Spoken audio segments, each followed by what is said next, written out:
we talked very frankly at halftime, and we wanted to come out and show ourselves better, and we did. But we had put too much pressure to make every shot on us. And I think we'll look back and say we still could have. If a couple of those go down, maybe it's a different story. But we weren't very good in the second quarter, and really the first half, but especially second quarter. But I thought we played really spirited throughout the rest of the game. And as usual with this group, when things haven't gone well, they haven't hung their heads long. They've stayed the course and competed. So I wasn't surprised by that. So I don't want to make it sound like I am, but I think that's a testament to the guys in that room. Kevin DuPont, Boston Globe. Brad, I know it's hard to cast forward at a time like this, but if you could, what do you think these 4 games will mean a year, 2 years from now in the total context? I think above the 4 games, maybe the last few months, having to play from behind in the last few months and accomplishing something, and then measuring yourself against the best in the East in a lot of people's eyes.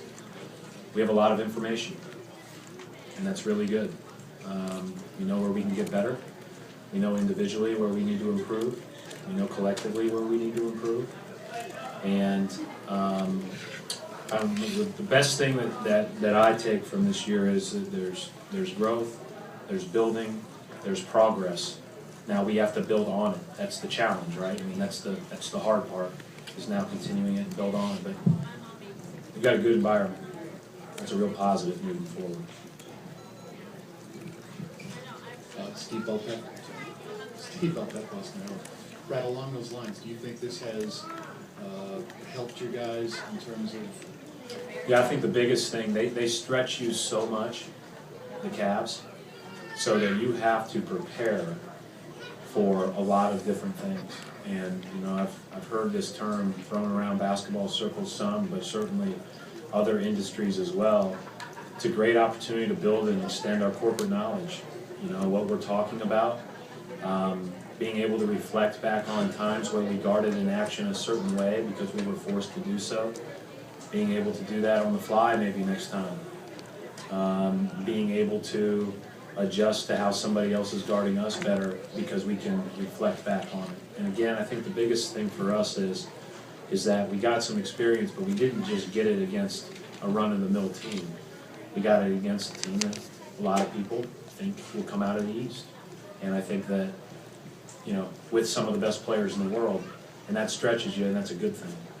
Keeping with your corporate thing, what I meant more was, I know you're not in mergers and acquisitions, but do you think this will just make the Celtics maybe a more interesting place for people down the line, perhaps? I'm not a big salesman. Never have been. I've been very good at it. The only thing I can ever say is you want to be a part of a great environment. It's a good environment. And that makes the whole experience better. And for me, that's our task, to continue to build and grow within that environment, because we've got a good foundation and culture moving forward.